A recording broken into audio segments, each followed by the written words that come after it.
Boa noite, graça e paz, amada igreja. Podem abrir 1 João, capítulo 3, por favor. Nós vamos ler a partir do versículo 11, vamos voltar um pouquinho, até o 24. Então, 1 João, capítulo 3, do versículo 11 ao 24. Leiamos a palavra do Senhor, que diz assim. Vamos aguardar que todos. Amém? 1 João, capítulo 3, do versículo 11 a 24. Diz assim a palavra do Senhor. Porque esta é a mensagem que ouviste desde o princípio, que nos amemos uns aos outros. Não como Caim, que era do maligno e matou seu irmão. E por que causa o matou?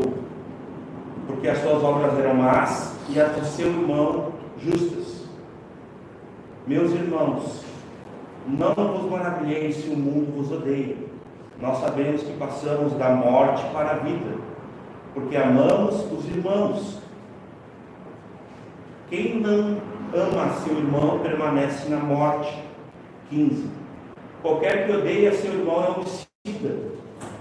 E vós sabeis que nenhum homicida tem a vida eterna, permanecendo nele. Conhecemos o amor nisto, que ele deu a sua vida por nós, e nós devemos dar a vida pelos irmãos. Quem, pois, tiver bens do mundo e, vendo o seu irmão necessitado, lhe cerrar as suas entranhas, como reside nele o amor de Deus? 18. Meus filhinhos, não amemos de palavra, nem de língua, mas em obra e em verdade. E nisto conhecemos que somos da verdade, e diante dele estaremos seguros em nossos corações. Porque se o nosso coração nos condena, maior é Deus do que o nosso coração, e conhece todas as coisas. Amados, se o vosso coração não nos condena, temos confiança para com Deus, e qualquer coisa que lhe pedirmos dele, a receberemos, porque guardamos os seus mandamentos, e fazemos o que é agradável à sua vista. O seu mandamento é este, que creiamos no nome de seu Filho Jesus Cristo e nos amemos uns aos outros, segundo nos deu o mandamento. 24 e último. E aquele que guarda os seus mandamentos, nele está, e ele nele. E nisto conhecemos que ele está em nós, pelo Espírito que nos tem dado. Podendo assentar. Continue em espírito de oração, por favor. Nós vamos orar mais uma vez. Amém? Senhor Deus e Pai, diante da Tua palavra nós oramos. Nós pedimos a Ti que a Tua palavra essa noite, Pai, mais uma vez esteja ministrando aos nossos corações, gerando pelos nossos ouvidos espirituais a fé genuína que vem de Ti, Senhor Deus. Nos ajuda, Pai, a vivermos nesse amor, a obedecermos esse mandamento, a aguardarmos com esperança esse mandamento até o dia da Tua vinda. Fortalece-nos o coração essa noite, como foi orado aqui, que nós possamos praticar, que possamos viver de forma totalitária a Tua palavra, Senhor, sendo obedientes a ela, Pai, como Teus filhos, como Teus discípulos que somos. E essa é a esperança e a garantia do Teu Espírito em nós, que habita em nós, pela Tua palavra. Então eu peço, Senhor, que cada um de nós, Senhor, esteja totalmente sensível. Tira, Senhor, nessa noite os tampões dos nossos ouvidos, Senhor, e as escamas dos nossos olhos. Queremos apalpar também, Senhor, queremos ver o Teu amor, Senhor, os atos de amor, queremos que o Teu perdão seja claríssimo para nós. Queremos, Pai, que a Tua palavra nos ensine, Senhor, e nos transforme totalmente essa noite. Nós pedimos, porque queremos encontrar graça diante dos Teus olhos, Pai. Nós não merecemos, mas sabemos que Tu nos ama e que a Tua graça é isso mesmo, Senhor. Mesmo que nós não merecemos, Tu nos amas, Senhor. E Tu manifesta a nós a Tua vida. Muito obrigado, Senhor. Amém. Amados irmãos, aqui nós estamos falando do amor de Deus mais uma vez. Amém? Que isso venha nos saturar, esse amor. É muito importante a gente estar entendendo que Deus tem falado conosco nesse tempo, nas epístolas de João, porque nós estamos vivendo isso nesses dias. Muitas das coisas que nós estamos vivendo têm um reflexo direto dos falsos ensinamentos, dos falsos mestres, dos falsos pastores, das falsas igrejas, do falso evangelho. Então logo nós temos um entendimento errado, como a igreja, como igrejas que somos no mundo. Muitos têm a duras penas passado por esses equívocos. O conceito de mundo, segundo o próprio mundo, é um lugar livre onde tu pode ser o que tu quiser, fazer o que tu quiser. Inclusive, o conceito de amor do mundo está impregnado no coração das pessoas, trazendo interesse próprio, egoísta. Eu até que peguei uma definição do Michaelis, acho que assim se fala, né? Eu sou da época do Aurélio. Eu acho que é a mesma coisa, um dicionário, para traduzir. E a definição do amor, eu gostaria de falar para os irmãos, segundo o dicionário, a sua maioria, eu peguei todo, eu vou ler aqui, tá? O amor, segundo a cultura secular, segundo Michaelis, ele é uma atração entre duas pessoas, então ele começa com a prerrogativa de interesse. Nós já tínhamos falado em alguns cultos atrás, lembra? Questão de interesse, né? Que uma pessoa é atraída pela outra, pelos bens materiais, pela capacidade de quanto eu vou receber em troca. Então, uma noção bem deturpada, bem enganosa. Então, aqui é a atração entre duas pessoas, onde o interesse egoísta é o centro da relação, antropocêntrico. É uma busca de um prazer efêmero, sexual, material, com uma espiritualidade fingida. Um consenso bem... Ele vai trabalhar a espiritualidade também. Isso aqui é o dicionário, tá, gente? Que apenas serve para dar prazer ilícito e ainda algo em troca por mero interesse. Então, o conceito de amor é um sentimento que leva uma pessoa a desejar apenas a figura do belo, o seletivo, o digno, o melhor, como a espécie de síndrome de Narciso, que é uma síndrome filosófica, né? Amava a si mesmo acima de tudo, contemplava a si mesmo acima de tudo. Aí tem o egoísmo, a parte egoísta desse conceito mundano de amor, onde eu só olho para mim. Uma grandiosa atração física por si mesmo, que traz relações adversas e hoje inclui animais. O amor por animais às vezes sobrepuja o amor por pessoas. É um detalhe interessante isso, né? E o amor traz instintos também em animais e aventuras diversas, causando uma idolatria, uma divindade personificada, impessoal, através da lenda de Cupido e Vênus, que aqui são mitologias gregas, né? São fábulas gregas, se eu não me engano, né? Tipo Cupido, né? Lembra lá daquele... A partir do próprio dicionário tem uma inclinação filosófica totalmente adversa do que nós entendemos do que Deus, quando Deus une duas pessoas no amor que vem de Deus. A mitologia romanceada grega traz essas paixões passageiras cheias de ansiedades. Mas a Escritura vai na contramão disso.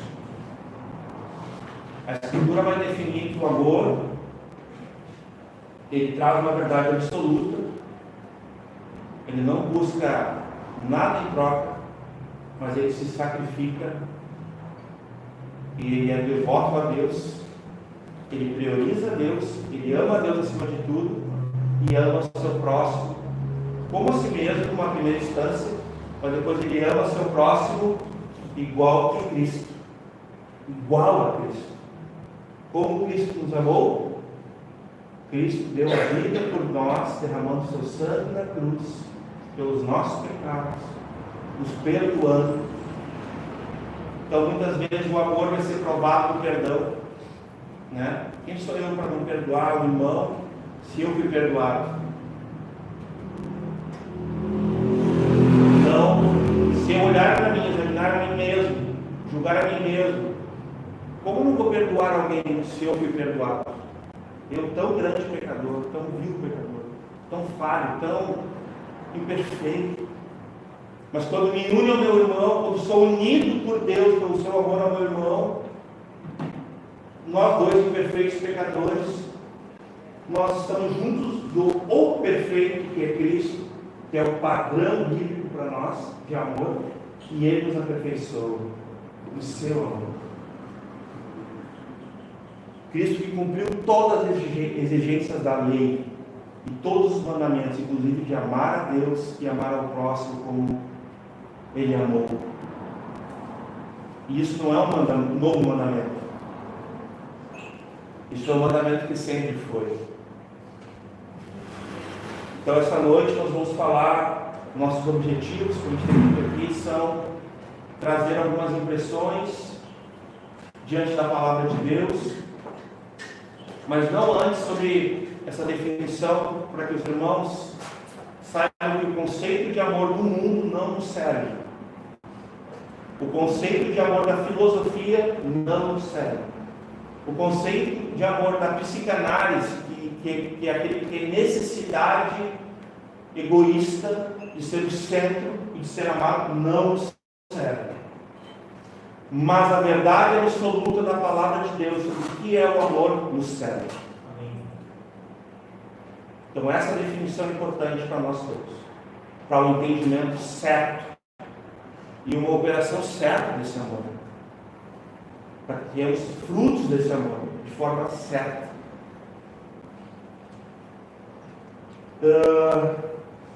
No último encontro nosso, eu vou tomar um pouco de água, irmãos. Estou com a minha garganta estourada já há 2 dias. Mas apesar disso, nós vamos pregar a palavra de Deus. Nós falamos sobre os filhos de Deus e sobre os filhos do diabo. No nosso último encontro do domingo. Talvez faltou apenas uma conclusão sobre isso que eu falei, que é o seguinte, irmãos: só existe 2 tipos de homens, 2 tipos de pessoas, seres humanos na face da terra. A definição é essa: ou tu és um filho de Deus, ou tu és um filho do diabo. Não existe um meio termo, não existe uma terceira opção, uma terceira via, que é uma palavra da moda, né? Não. Só existem esses 2 termos. Ou a pessoa é uma filha de Deus, regenerada, se arrependeu dos pecados, se converteu dos maus caminhos, o Espírito Santo convenceu ela do seu pecado, da justiça, do juízo. Cumpridos em Cristo, o justo morreu pelos injustos e nos perdoou, a todos nós, e nos reconciliou com a palavra, com o ministério da reconciliação, como reconciliador, de volta ao propósito eterno de Deus do Pai. Ou você ainda está perdido, ou você ainda se encontra como filho do diabo. E isso não são palavras nossas, isso são a palavra de Deus. para definição, para distinção disso que eu estou falando, é importante a gente observar bem rapidamente alguns textos.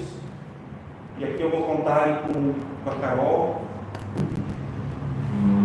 O primeiro texto está em Mateus 7, 13 e 14, Carol, por favor. Então, Mateus capítulo 7, 13, assim, ó. Entrai pela porta estreita, porque larga é a porta, e espaçoso o caminho que conduz à perdição, e muitos são os que entram por ela. Porque a estreita é a porta, porque estreita é a porta e apertado o caminho que leva à vida, e poucos hão que a encontram. Então aqui a gente consegue enxergar a diferença entre muitos e poucos. E nesse caso aqui, os poucos são os filhos de Deus e os muitos são os filhos da perdição, ali, os filhos do diabo. Rapidamente, Mateus 13, 24 ao 30. Aqui vai dizer o seguinte: propôs-lhe outra parábola, dizendo: o reino dos céus é semelhante ao homem que semeia boa semente no seu campo, mas, dormindo, os homens veem o seu inimigo, e semeou o joio no meio do trigo, e retirou-se. E quando a erva cresceu e frutificou, apareceu também o joio. E os servos do pai de família, indo ter com ele, disseram: Senhor, não semeaste tu no teu campo boa semente? Por que tem então joio? E ele lhes disse: o inimigo é quem fez isso. E os seus servos lhe disseram: quereis, pois, que vamos arrancá-lo? Ele, porém, lhes disse: não, para que ao colher o joio, não arranqueis também o trigo com ele. Deixai crescer ambos juntos, até que a ceifa, e por ocasião da ceifa, direi aos ceifeiros: colhei primeiro o joio, atai em molhos para o queimar, mas o trigo ajuntai no meu celeiro. Então aqui nós temos o trigo, filho de Deus, e o joio, filho do diabo. Estão percebendo as distinções, irmãos? Então aqui nós vemos em Mateus, que não é o autor João, então a própria Escritura se confirmando aqui nessa contraste, né? Esse texto aqui foi o pastor Michael que tinha me compartilhado comigo, né? E eu não li, na outra eu li hoje. Mateus 25, 31 ali, a partir do 31, por favor. E quando o Filho do Homem vier, a sua glória e todos os santos anjos com ele, então se assentará no trono da sua glória, e todas as nações serão reunidas diante dele, e apartará uns dos outros, como o pastor aparta dos bodes as ovelhas. Tá bom aí, Carol, mas não ganha tempo. Então fica claro para os irmãos: ovelhas, filhos de Deus; bodes, filhos do diabo. É uma expressão dura, é uma expressão forte, mas são as duas realidades espirituais hoje: filhos de Deus, filhos do diabo. Mateus 25, 46. Irão estes para o tormento eterno, mas esses aqui são quem? Volta o versículo, por favor. Então ele responderá dizendo: em verdade vos digo, quando a um desses pequeninos não fizestes a mim, fizeste a um desses pequeninos, irão estes para o tormento eterno. Quem são estes? São os que desviam as pessoas, os que são pedra de tropeço, os que agem no engano e vão enganar as pessoas. São os falsos. Falsos o quê? Falsos discípulos, falsos filhos de Deus, os falsos, que pregam um falso evangelho, né? Então, esses falsos, eles irão para onde, irmãos? Tormento eterno, um destino eterno. Mas, olha o que diz ali, mas os justos, os justificados, no justo, para a vida eterna, filhos de Deus. E agora, por último, Mateus 24, 30, é um texto que nós devemos ter lido pelo menos 4 vezes até hoje nessa exposição. O texto de Mateus 24, 30. Porque esse aqui, irmãos, é o nosso anseio, amém? Esse é o nosso desejo. Amém, igreja? Amém. Nosso desejo é esse. Agora, olha o que diz esse texto, irmãos. Então, aparecerá no céu o sinal do Filho do Homem, porque ele virá como homem, já falou, né? As marcas, né? Da cruz, do perdão, do sangue derramado, a gente cantou hoje. E todas as tribos da terra se lamentarão e verão o Filho do Homem vindo sobre as nuvens do céu com poder e muita glória. Conectado com o outro texto que a gente leu anteriormente, irmãos, fica claro que os que vão se lamentar são os filhos do diabo. E os que vão se alegrar, os filhos de Deus.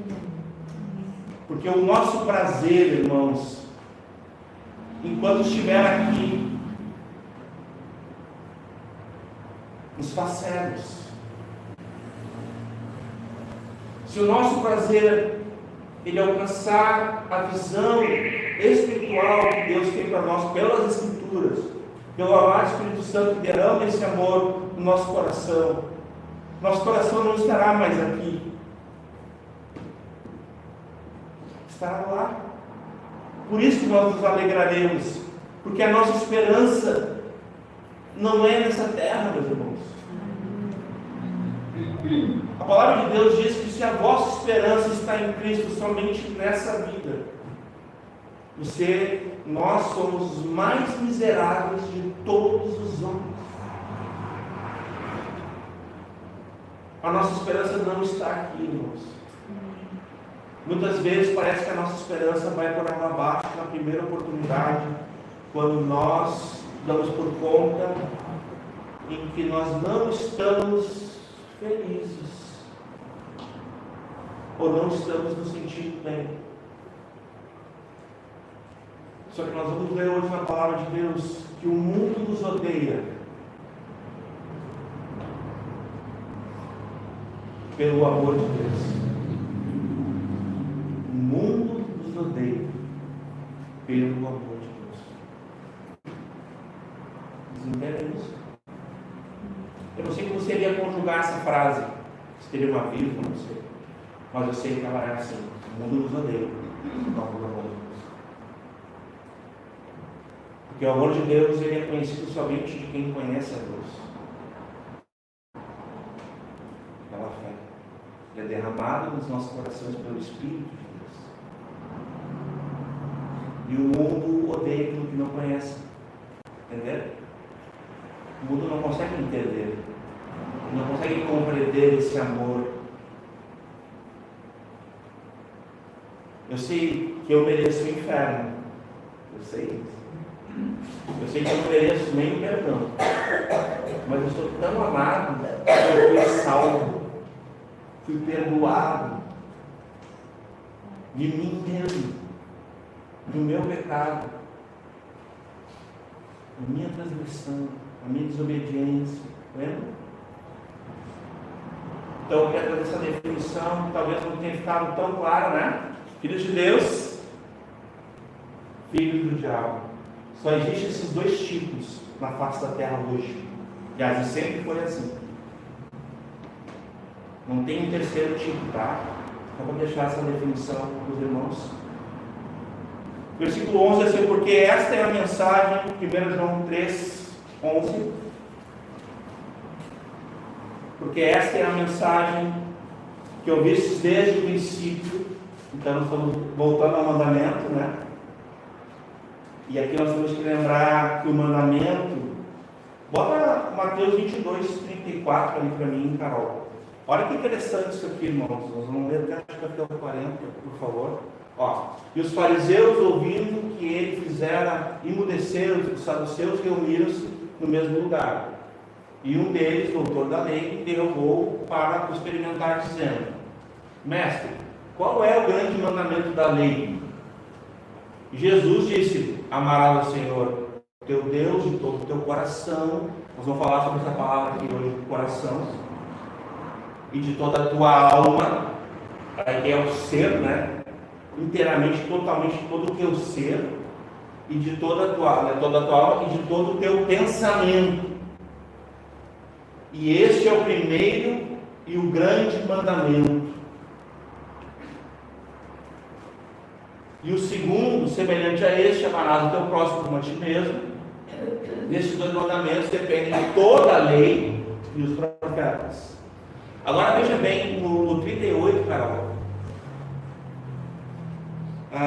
Eu conheço esse texto não pela CF. Eu conheço esse texto quando uma versão, ela é também, ela pode ser compreendida por nós, maior mandamento.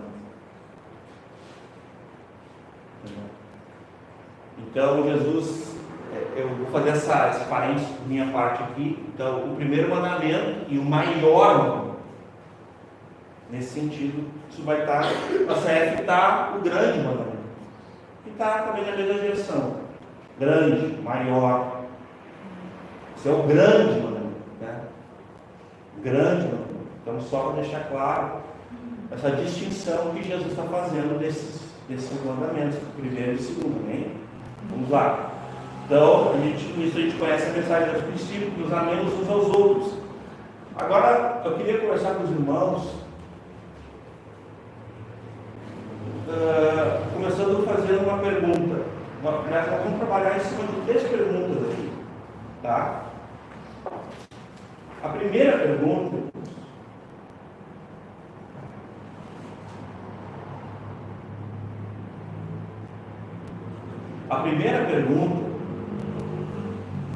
é: por que devemos amar? Nós devemos amar porque nós somos filhos de Deus. Como filhos, nós obedecemos ao Pai, porque é um mandamento. O amor é um mandamento. Então, aqui, pelas Escrituras, a gente não consegue ficar romanceando, conforme eu tentei falar no início dos irmãos, como o mundo faz. E é difícil para o pregador romancear algumas coisas. Eu, por exemplo, comparado ao pastor Michael, que às vezes é difícil não fazer, o pastor Michael é o Lorde perto de mim.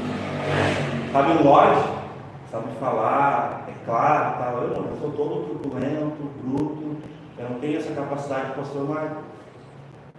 Mas tem coisas que são um pouquinho difíceis de falar. E uma delas é essa aqui, irmãos. Como nós devemos amar? Por que nós devemos amar? São 2 perguntas em uma. Nós devemos amar porque é um mandamento. Eu sei que não é romântico, mas é isso que a Bíblia diz. Ama, é um imperativo. Ele não está te dando uma opção. Se tu quiser, porventura, se tu tiver afim, não é? Se tu tiver afim, ama. Será que é isso? É isso que o texto está dizendo para nós? Não. O texto está dizendo: ama. Ponto. Da mesma forma que ele vai dizer: perdoa. Ponto. E entre outras coisas, prega. Ponto. Como é que é o nome disso? Como é que a gente chama isso? Imperativos.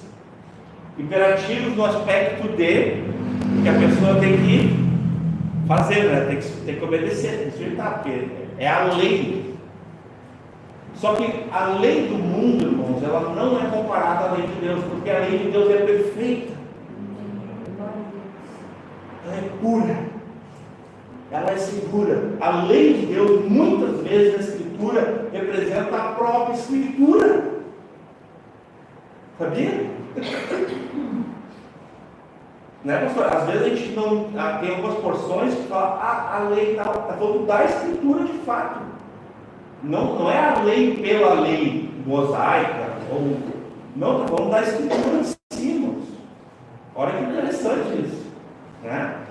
Então o imperativo é: o amor é um mandamento. Então por que nós devemos amar? Porque é um mandamento. Nós devemos obedecer. E nessa obediência o amor se faz presente.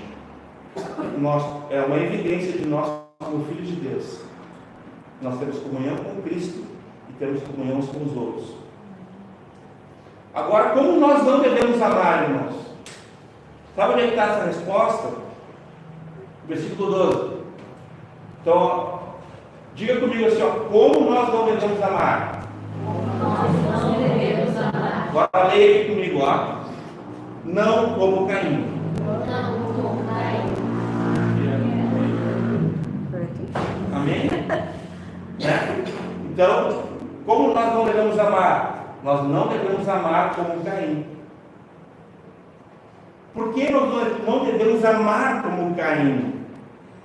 Rapidamente nós vamos ter que falar sobre isso. Na história de Gênesis 4, nós vamos encontrar 3 coisas do amor de Caim. Na verdade não era amor, né? Ou era um amor segundo o mundo.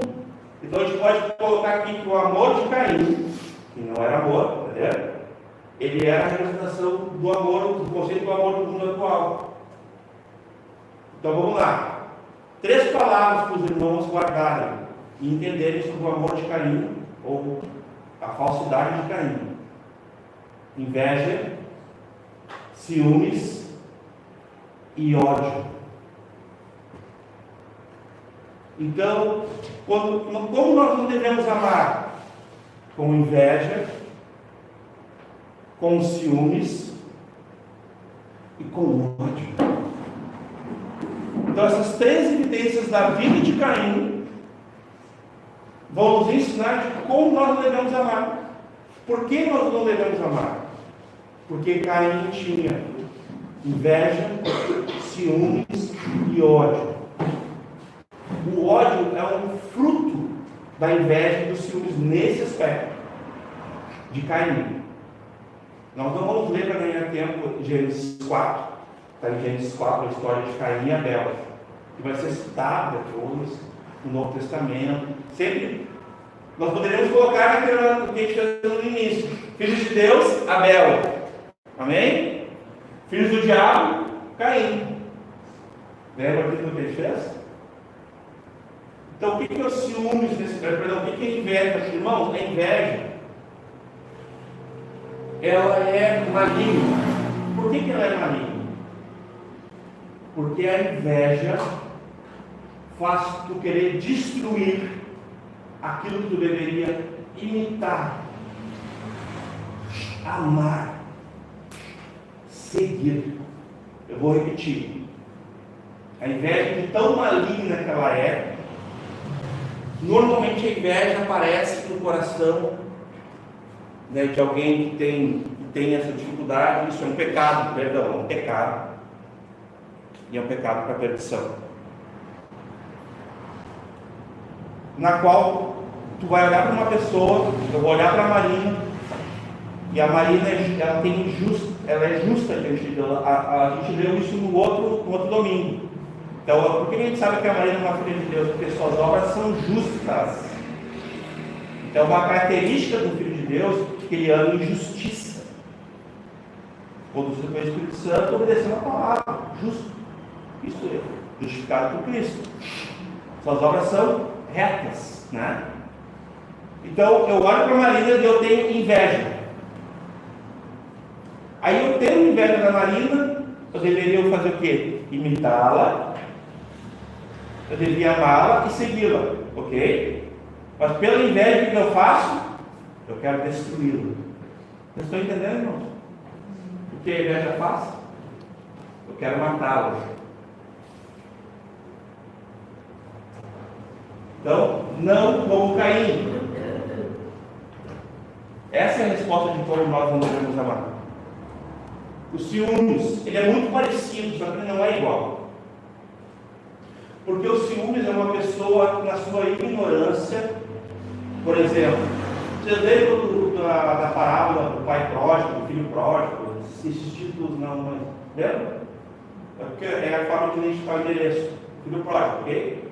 Vocês lembram do filho que ficou mais velho, que ficou em casa? Vocês lembram do que ele falou? Até ele fala de bode, né? Era o carneiro. Vocês lembram o que ele falou com o pai dele? O que o filho mais velho está sentindo ali, irmãos? Inveja, tá também. Mas ele tem um ciúmes, porque na sua ignorância, ele é um filho, só que ele age como um órfão. Ele está agindo como se não tivesse pai ali.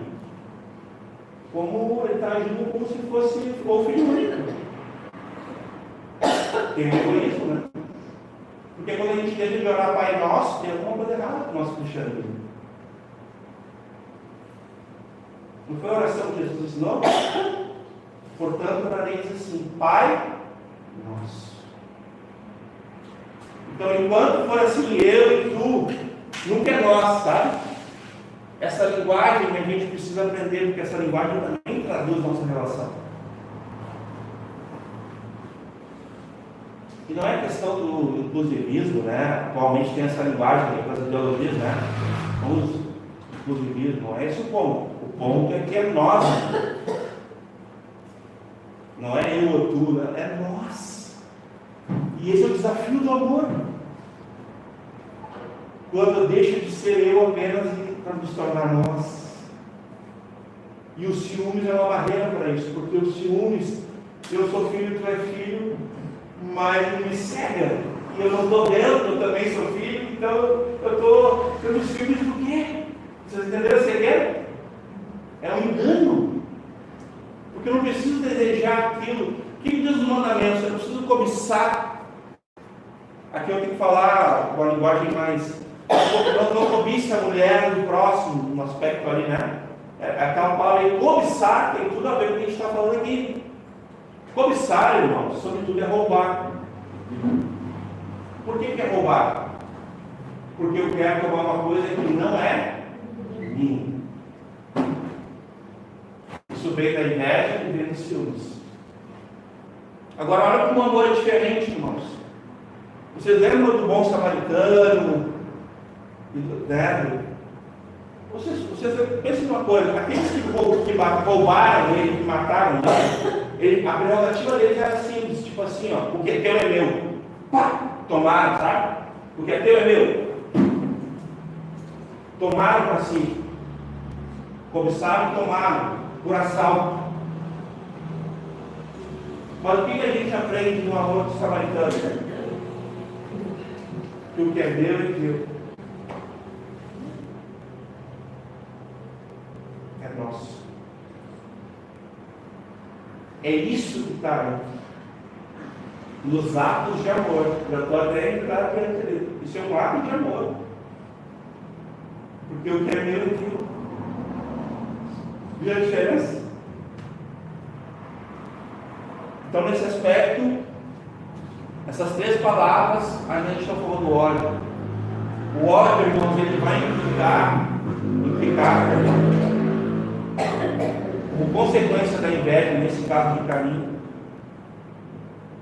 Porque o culto de Caim não era um culto, o princípio regulador da Escritura, do só da Escritura. Eu achei muito... O princípio do culto de Caim, irmãos, ele era muito voltado ao gosto de Caim. Caim queria fazer o que ele queria fazer, tipo assim, do seu jeito. Ele queria o seu egoísmo, as suas obras eram más, ele era do maligno, filho do diabo. Então, da sua forma, Caim, ele está fazendo o quê? Ele está seguindo o seu próprio caminho, errante, uma ovelha desgarrada, não pode. Então, dessa forma, nós temos que entender uma coisa: Caim, ele representa o amor do mundo. Por isso, nós não devemos amar. Então, perdão, como nós não devemos amar como Caim? Por quê? Porque Caim era do maligno. E ele odiou, ele matou o seu irmão. Quando ele mata o seu irmão, aqui a gente encontra o ódio. Jesus vai explicar isso. É Eu devia ter anotado aquela explicação que o pastor Michael deu para nós na quinta-feira, maravilhosa, que o pastor Michael leu ali as bem-aventuranças em Mateus, que ele mostra para nós o detalhe da tradição oral dos anciões, que não seria a escritura. Quem estava aqui sabe o que eu estou falando. Não era escritura, era uma tradição oral. Então Jesus não estava ressignificando nada. A gente está numa época que tudo quer ressignificar, né? Não, nós vamos ressignificar aqui. E essa fala bonita por trás tem velado um baita engano. Porque Jesus não ressignificou nada, irmãos. Jesus cumpriu tudo. A gente leu isso aí. Agora veja um perigo, irmão, dos cultos. Não, queremos ressignificar aqui para os irmãos a questão que Jesus falou, né? Que se alguém olhar com ódio, com raiva no coração, chamar o irmão de hacker, né? Que a hacker seria todo, cabeça oca, todo. Esse esse odeia o irmão. Então, na verdade, esse mata o irmão no coração. Porque o primeiro lugar que vai matar o teu irmão é no coração. Agora veja que interessante, irmãos. Não como Caim, que era do maligno, matou o seu irmão. E por que matou o seu irmão? Porque Caim não foi aceito, irmãos. Porque as suas obras eram más e as do seu irmão eram justas. Eu quero falar uma coisa aqui para vocês, conversar com o pastor Michael hoje. Meus irmãos, nós entregamos o Senhor várias ofertas aqui, as orações, louvores, tributos, amém? E também ofertas alçadas, em espécie. Mas segundo esse texto de Gênesis 4, irmãos, Deus, antes de receber nossa oferta, recebe a nossa. E nós estamos aprovados por Deus. É uma reflexão. Deus tem nos recebido. Porque o que a gente entende é que Deus recebeu Abel, seu culto, suas ofertas, porque eram justas. Mas Deus não recebeu a Caim. Então o ódio no coração de Caim, irmãos, é porque ele não foi recebido, irmãos. Né? A questão enche. As ofertas também. Mas aí quem é que não foi recebido, irmãos? Foi Caim que não foi recebido. Porque suas obras eram más e ele era do maligno. Versículo 13. Vamos. Meus irmãos, não vos maravilheis se o mundo vos odeia. Né? Aqui eu quero lembrar João 15. Lá em João 15 está escrito assim. Eu vou fazer umas citações para não ganhar tempo aqui. Se eu não tivesse vindo e não tivesse falado a eles, eles não saberiam que tinham pecado, mas porque eu vim e falei, eles têm pecado, e agora eles sabem, por isso eles me odeiam. Porque eu vim e denunciei o pecado deles, e agora eles me odeiam. Para que se cumprisse, foi dito pelo profeta, odiaram o Senhor tipo tal. Em João 15. Vou fazer apenas como citação aqui da Escritura. Então, exatamente o mesmo autor. Não vos maravilheis, meus irmãos, não vos maravilheis se o mundo vos odeia. Agora veja bem, quem falou lá foi Jesus. Agora quem fala aqui é João. João continua seguindo as palavras do Mestre, o caminho do Mestre. Que a gente seja como João também, até sermos como Cristo. 14. Nós sabemos que passamos da morte para a vida, porque amamos os irmãos, e quem não ama seu irmão permanece na morte. Qualquer que odeia, vamos dar uma exceção agora, qualquer que odeia o seu irmão é homicida. Lembra de Caim? O amor do mundo é homicida. Homicida aqui é alguém que mata. E vós sabeis que nenhum homicida tem a vida eterna permanecendo nele. Vocês lembram, irmão, daquelas listas, já foi citado aqui por nós, Existem algumas listas na Bíblia daqueles que não herdarão o reino do céu, daqueles que não irão para a vida eterna, né? Nessas listas tem essa palavra aqui, homicida. Só para lembrar aqui, irmãos. Então, por isso está dizendo aqui que não permanece nele a vida eterna. Só que aqui é a mesma vida do versículo anterior. Vocês lembram que, assim como pela desobediência de um só homem veio a morte, lembra? Lá em Romanos, o pastor Michael ministrou conosco, com a igreja. De um só veio a vida. Aleluia. Porque o salário desse pecado, desse governo de pecado, é a morte. Mas o dom gratuito, a vida eterna, Cristo Jesus. Então mas aqui, irmãos, não é pelas nossas obras, só lembrando, né? Não é pela nossa obediência, mas é pela perfeita obediência de Cristo. Ele é a vida. E essa é a vida que permanece em nós. Santo e justo. O Filho de Deus.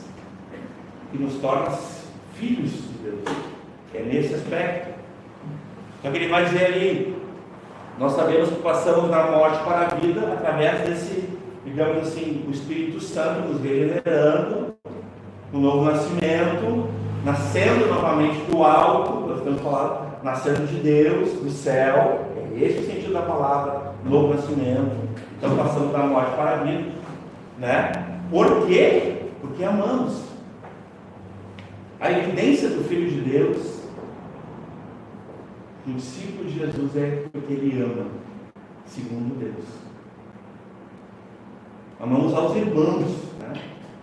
Quem não ama o seu irmão permanece na morte, ou seja, não converteu. Amém? Aliás, amém, não digo. Não converteu, né? Então, esse é o processo. Nesse caso, é o processo. 15. Qualquer que odeia seu irmão é homicida, e vós sabeis que nenhum homicida terá a vida eterna permanecendo nele. Então, nós devemos lembrar, irmãos, que o padrão, o alto padrão do nosso amor é Cristo. E Cristo deu a vida sacrificialmente por amor. Sabe, meus irmãos, o texto vai mostrar isso para nós, que eu vou falar agora. Às vezes, a gente não vai conseguir chegar no máximo, ou fazer o máximo, viu? Vocês já ouviram aquela expressão assim, ó, o bom é melhor que o excelente? Quem já ouviu esse conceito? É o conceito da prática. E ele não é um conceito que despreza a excelência, não é isso não. Isso é uma má interpretação. O bom que a gente pode fazer é fazer. Bom é praticar, é fazer. Então quem faz, faz. Quem não faz, não faz. Esse é o conceito. Então às vezes, talvez, irmão, a gente não vai chegar a dar a vida, morrer assim, como um mártir, por alguém. Se for, amém. A gente vai ter que nem os diabos lá, né? Ficaram felizes que foram açoitados, lembra? Ficaram lá, tomaram. A Sofia que chamou a atenção na nossa leitura. Tomaram lá. E depois estavam lá assim, glória a Deus! Se gloriaram no Senhor porque tinham apanhado por amor de Cristo. Foram reconhecidos, né? Como os darão do caminho e tal. Então, nesse aspecto, irmãos, a gente talvez não vai, como mártir, dar a vida para alguém lá na África, perseguida, nos países. Eu tenho amigos desses países da igreja brasileira. Mas se eu posso aqui amar alguém, estão entendendo, irmãos? Eu posso amar alguém aqui, irmãos. Aqui, na minha rua, entre os meus familiares, meus colegas de trabalho. Os antigos, o Zé Manuel não saiba disso, mas os antigos eles diziam assim, ó, que aquele que ama, ele ora. E a Manuela estava orando por uma colega de trabalho dela. Isso é amor. Isso é amor.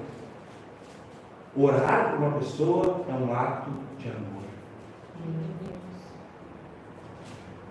É um eu te amo que ninguém está ouvindo. Quantas vezes você escuta alguém dizer assim, estou orando por ti. E tu está ali lutando. E Deus está vendo tua luta. E de repente chega lá o Lucas assim. Eu ouvi do orando contigo. Nossa! Eu te amo. Isso é eu te amo. Quanto mais para alguém que a gente não conhece direito, nós oramos para um menino, nós nem conhecemos, eu acho que nem é Manuel mais direito.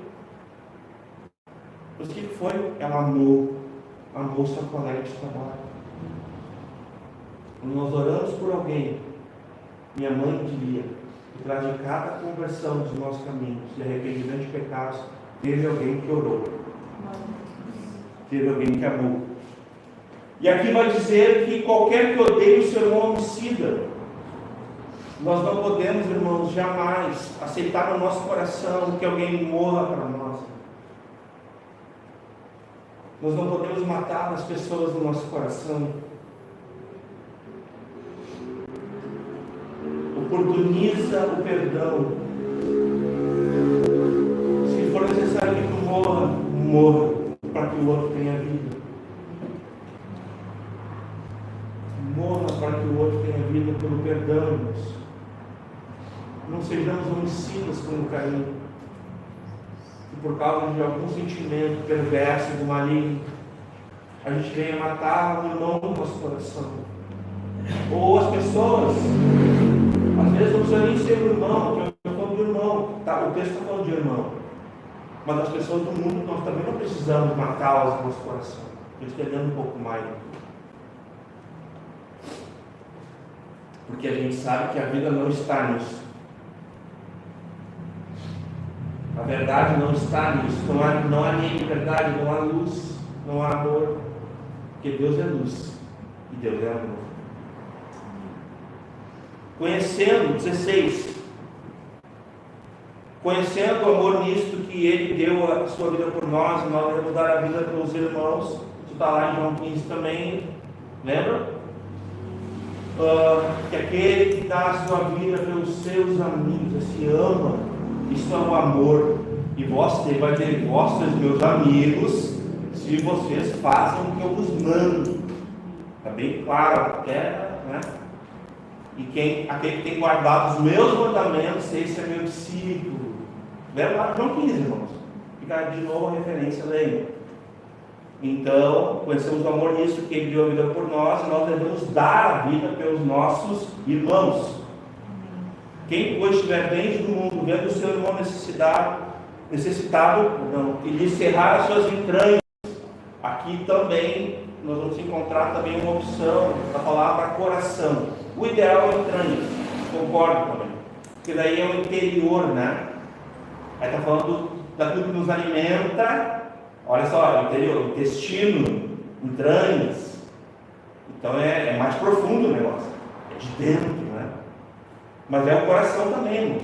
É coração também, né? É o coração onde a gente sente. E a gente sente, não? A gente sente. Pelo menos deveria, a gente é anjo.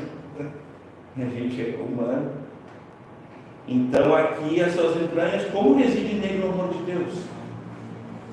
Tem um texto de Tiago, né, que é muito semelhante a esse, que vê um irmão, né, passando, Tiago, é o Tiago 2, eu vou citar só esse texto, mas é muito semelhante, deve ser ali no 15, por ali. Ele vai dizer assim, se vocês verem alguém você necessitado e tal, a pessoa vem e tu fica, sabe, comunicar aos santos, as vossas necessidades e tal, aí fica vendo e diz assim, irmão, Deus te abençoe, vai em paz, vou orar por ti, e despede a pessoa sem amá-la, porque aqui o sentido é amar, irmãos, não é simplesmente dar peraí, não é isso, irmãos, é amor, falando de amor o texto. Então se eu ajudo alguém que está necessitado, eu estou amando aquela pessoa. Não é simplesmente uma caridade, uma obra social. A gente sabe que é fácil pensar, né, que é uma obra social.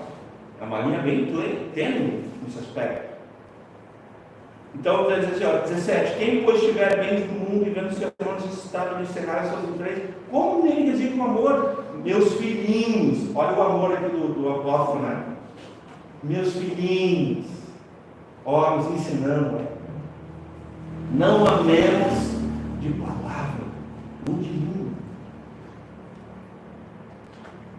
mas em obra e em verdade. E aqui não é só as grandes coisas.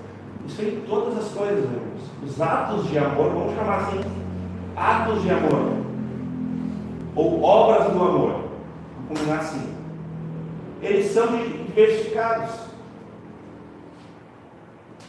Eu e minha família recebemos uma obra de amor essa semana. Somos amados pela igreja,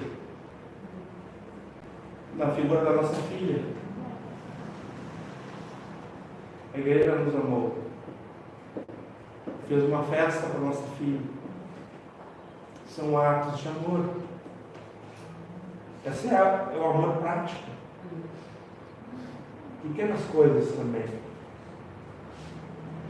E aqui o texto vai dizer, mas de obra e verdade, 19. Tem um E aqui. E esse E que é importante, vocês vão prestar atenção. Porque ele vai dizer, 18, meus filhinhos. O carinho, olha o carinho do apóstolo, meus filhinhos. Não amemos de palavras, nem de língua, mas de fato, de verdade, em atos de amor, com amor prático. É nesse sentido que ele está falando. Aí tem um E, 19. E nisto a evidência. A evidência. Conhecemos que somos da verdade. Olha só, irmãos, nós mesmos podemos olhar para nós no espelho e ter aquela alegria no coração por estarmos vivendo o amor de Deus. Vale a pena amar. Nós podemos olhar no espelho, irmãos, não por nós mesmos, porque o amor de Deus só existe em Deus. Fora de Deus não há amor. Porque o amor de Deus é derramado nos nossos corações pelo Espírito Santo. Diz a Escritura. Nós vamos olhar no espelho e nós vamos ter um contentamento, uma satisfação, porque é suficiente obedecer. Isso traz plenitude de vida, irmãos. A graça sobre graça da sua plenitude nós temos recebido do seu amor. Nós vamos poder nos olhar e identificar que eu sou um filho de Deus. Porque o Espírito de Deus testifica no nosso espírito que nós somos filhos de Deus. Por causa dos atos de amor. Porque quem não ama, não tem comunhão com Deus. E não é um filho de Deus. E aqui diz, nisto conhecemos que somos da verdade. Está nos posicionando. E diante dele estaremos seguros em nossos corações. Corações aqui é entendimento. Corações aqui tipo assim, a mente é o entendimento do que nós estamos vivendo. Não é uma fé cega, irmãos, mas é uma fé sóbria, que ela vem de ouvir a palavra e obedecer a palavra, e saturados com a palavra. Hoje nós conversávamos aqui, os irmãos, é a palavra, é em casa. Aqui o nosso pastor tem nos guiado dessa forma, palavra. Isso gera fé, e é uma fé correta. Só que fé sem obras é morta. E ela é pecaminosa. Exatamente, é uma fé pecaminosa. Porque ela não é a fé de Deus. Ela é a fé do mundo. Porque o mundo diz, ame a si mesmo, cuide de si mesmo, conheça a si mesmo, viva a si mesmo. Tu é o centro do mundo. Bom, a gente não precisa falar muito do mundo, já tem um evangelho dizendo que a gente é o centro do evangelho. Heresia. E aqui vai dizer que nós seremos seguros em nossos corações, estaremos seguros da nossa fé, estaremos seguros nessa confiança, nesse entendimento de Deus.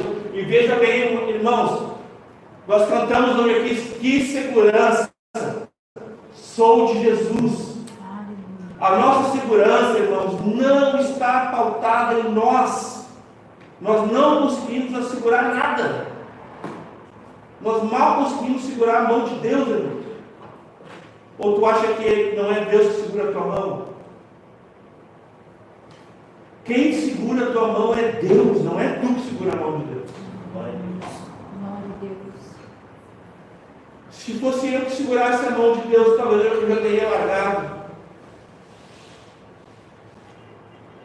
Porque às vezes eu me defendo de Deus. E às vezes eu saio do lugar de segurança, de obediência à palavra. Não é seguro andar em desobediência a Deus, a se opor a Deus, a se defender de Deus, irmãos. Não se defenda de Deus. Irmãos, Deus nos ama. E às vezes Ele não vai concordar com a gente. A maioria das vezes. Ele não vai concordar com a gente. E aqui está dizendo que nós estaremos seguros em nossos corações. Alguém pode perguntar, mas o coração do homem é enganoso, desesperadamente corrupto. A Escritura diz sobre isso. É caído. Mas não é o sentido que o texto está dizendo. Essa segurança é a fé. Aleluia. É o entendimento correto. É uma fé bíblica genuína que nos traz a segurança. Porque essa fé, ela não vai passar. Vai passar os céus e a terra, esse mundo corrupto, cheio de tristezas, de desapontamentos, decepções, de mágoas. Ele vai passar, irmãos. Mas a palavra de Deus não passará. Amém. E se ela é a fonte da nossa fé, a nossa fé não vai passar. Aleluia. Embora lá nós veremos como somos conhecidos. Não vai ser necessário a fé para a salvação, para entendimento, porque lá o que vai acontecer lá já está, amém? A vida eterna, então nesse sentido, mas eu quero dizer que a origem, a fonte da nossa fé é eterna, ela não passa, porque a palavra de Deus não vai passar, o mundo inteiro vai passar.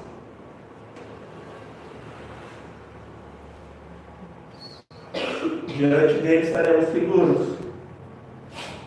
Diante dele estaremos seguros nos nossos corações. Amém. Que segurança. Aleluia. Somos Jesus. Somos. Aleluia.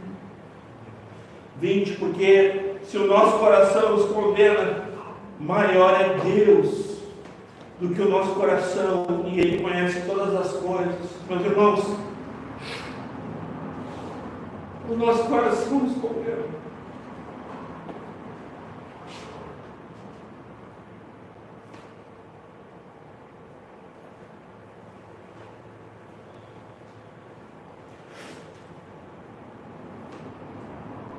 Mas Deus nos salva.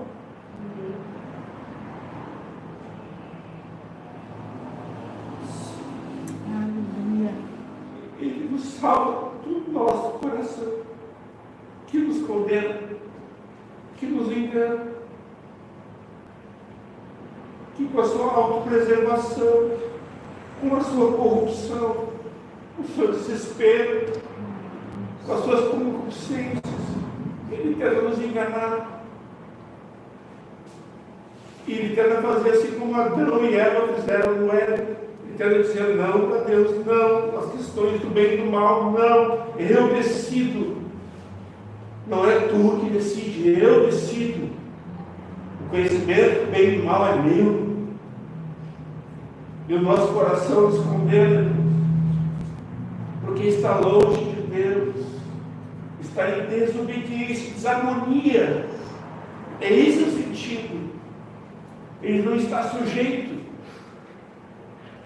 Ele está aqui vivendo como o homem caído vive, inclinado às suas paixões mundanas, a concupiscência da carne, a concupiscência dos olhos, o desejo e o amor pelo pecado.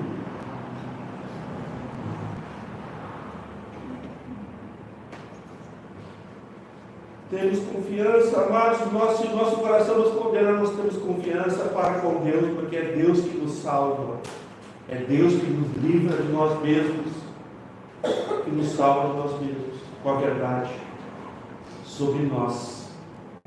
A Bíblia diz que Jesus, irmãos, e João andou com Jesus, e foi João que escreveu isso. A palavra vai dizer que Jesus não precisava que os homens fossem apresentados a ele, porque ele conhecia o homem, ele sabia que estava dentro do homem, ele sabia do que o homem era capaz. Ele disse: ninguém precisa me apresentar o homem, ninguém precisa me dar testemunho, ninguém precisa dar testemunho do homem para mim, porque eu sei quem é o homem. Onisciente, Deus. Jesus é Deus. Ele disse isso. Ninguém precisa me apresentar e falar do homem, eu sei quem é o homem, eu criei. Ele conhece todas as coisas. 21, amados, se o nosso coração nos condena, temos confiança com Deus, e, ó, o E de novo, ó, a preposição, e qualquer coisa que pedirmos dele, a receberemos, porque guardamos os seus mandamentos e fazemos o que é agradável à sua vista. O meu mandamento é este: que creiamos no nome de seu Filho Jesus Cristo, e nos amemos uns aos outros segundo nos deu o mandamento. Vejam bem, irmãos, quando diz assim, ó, guardamos, esse verbo aqui, ele fala uma coisa muito linda, irmãos. Ele fala da esperança vindoura. Ele é o mesmo verbo que é usado no final do capítulo 2, que traz confirmação aos nossos corações, que a gente pode confiar. Sabe quando tu guarda uma coisa? Aqui tem gente que é bem precavida. A gente foi viajar, daqui a pouco fez um piquenique. Aí meu irmão pegou, abriu um potinho e tinha ovo cozido. Fantástico! Porque é proteína pura, nós estamos viajando, missão, e todo mundo é de ovo. O aspecto desse verbo aqui de guardar é esse: é se precaver. É tipo assim, quando Jesus voltar, nossa confiança está intacta, porque guardamos a fé. Lembra? Os que guardam a fé, os que retêm firmes a palavra da vida, de vida. Então, nesse aspecto, guardamos aqui, é aguardando a vida de Cristo, até que Ele venha. Nós estamos ali guardando o mandamento. E como é que a gente guarda o mandamento? Usando, praticando. O que seria usando e praticando? Obedecendo. Então, quanto mais eu obedecer de amar, quanto mais eu amar o maninho, difícil, complicado, mais eu estou guardando o mandamento. Olha o exercício, irmão. Vamos aqui. Nem eu me aguento, irmãos. Nem eu. Se eu soubesse, às vezes eu não aguento, não me aguento. Então, exerça, guarde o mandamento. Guarde, exerça até que Jesus venha. Libere perdão, perdoe. O ódio, a gente falou de Caim, tem uma coisa interessante sobre o ódio. Porque o ódio ele sugere vingança também, tem um outro lado do ódio. E vingança, irmãos, é eu tomar veneno aqui, achando que a pessoa que eu odeio vai morrer lá. Eu já falei isso aqui, eu acho. Essa é uma boa definição de vingança sobre o ódio.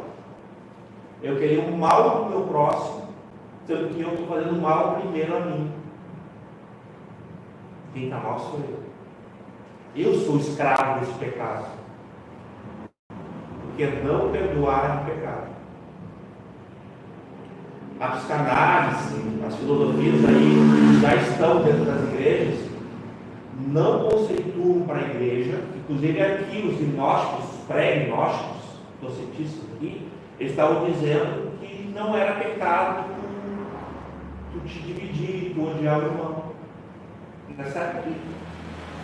Por isso que o apóstolo está refutando.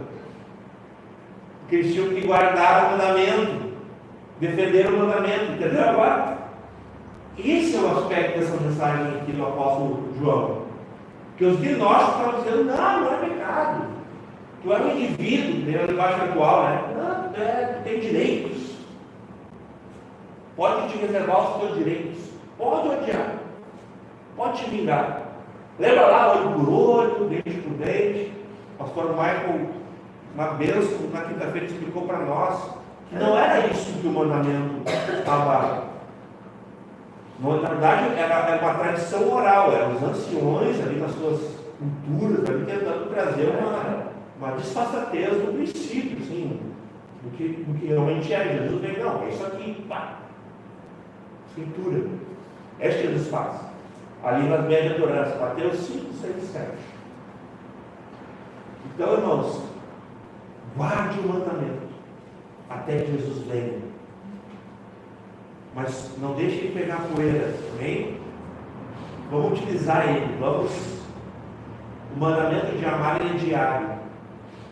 Vamos amar os que nos perseguem, vamos amar os inimigos, vamos amar as pessoas que precisam ser amadas, vamos amar a Deus acima de tudo. Então vamos obedecer ao mandamento, vamos praticar nesse aspecto. Aqui diz que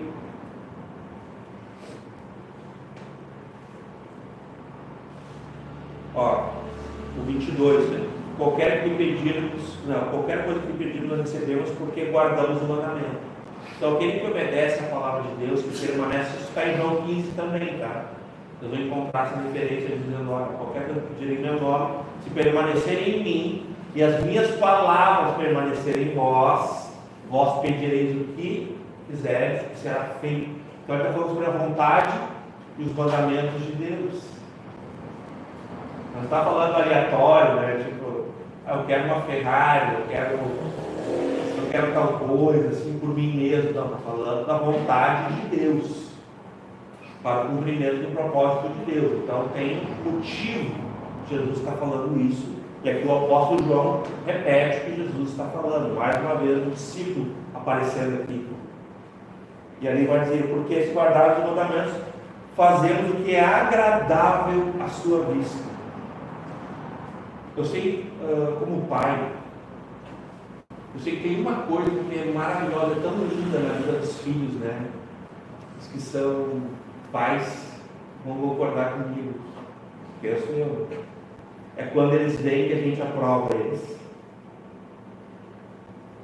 Tu vê no rosto do filho, ele se sente seguro, porque a gente aprovou.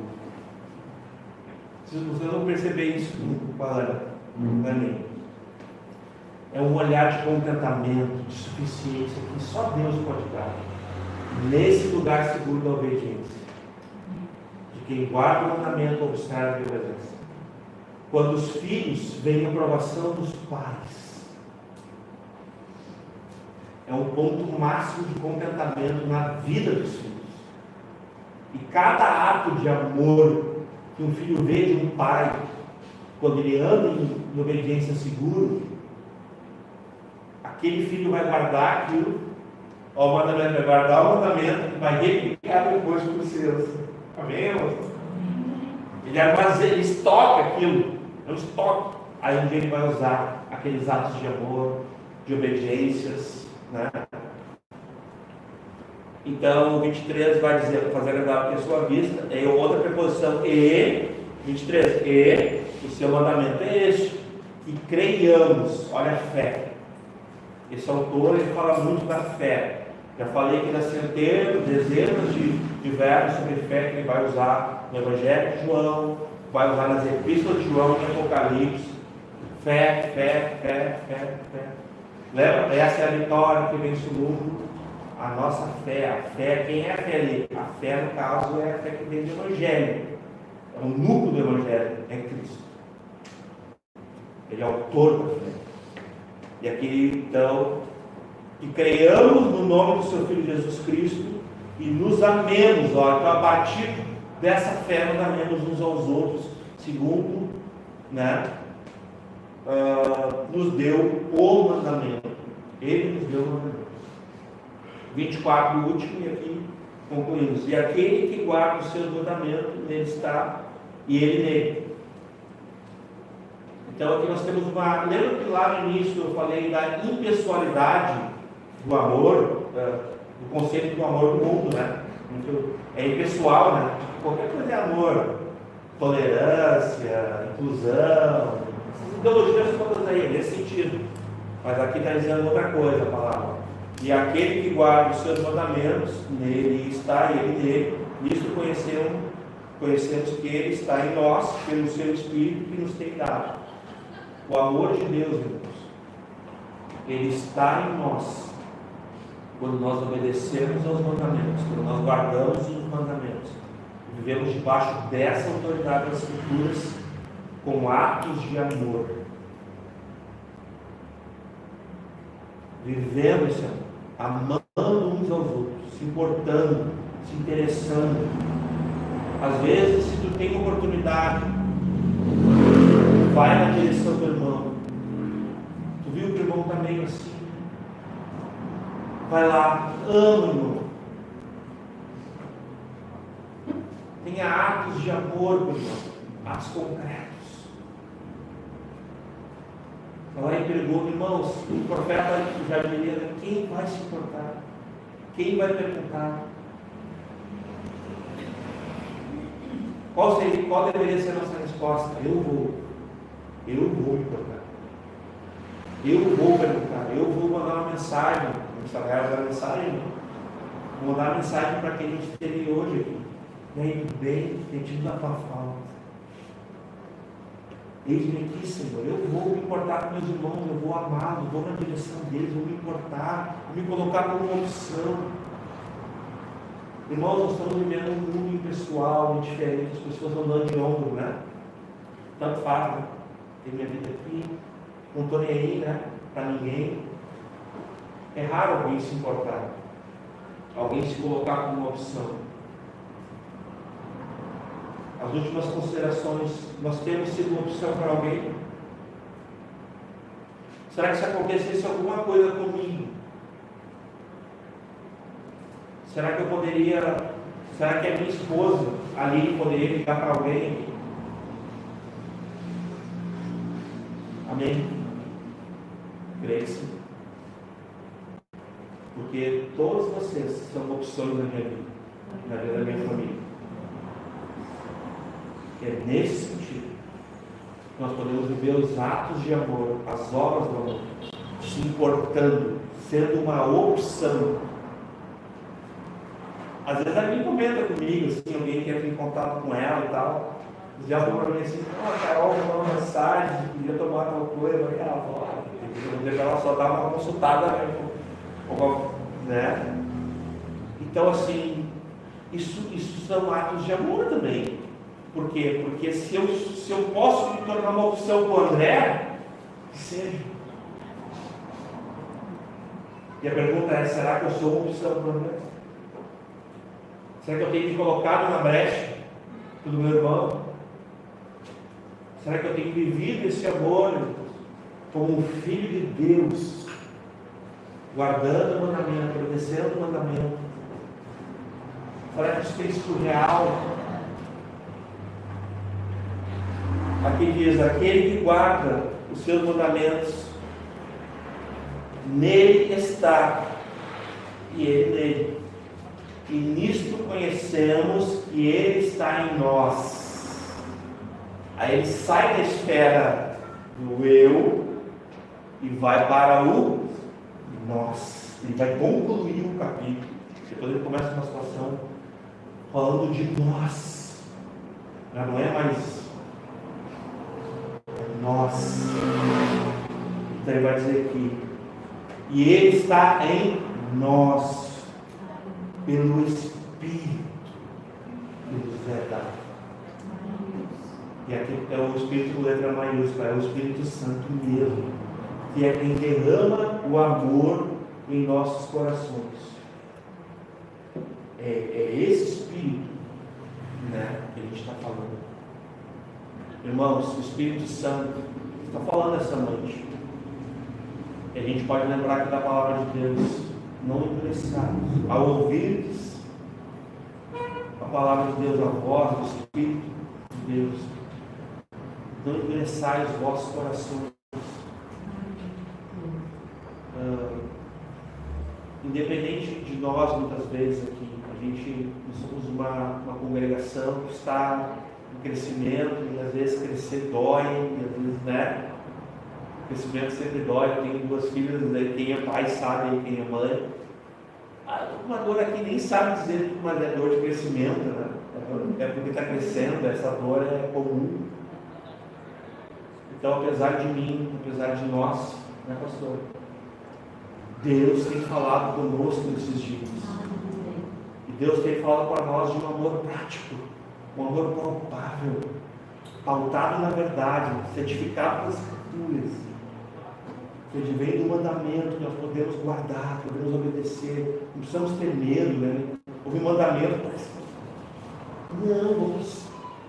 não é penoso, né? Vamos amar o mandamento, vamos guardar o mandamento, vamos exercitar o mandamento, vamos ler esse mandamento que é vida, porque a palavra de Deus é viva e eficaz.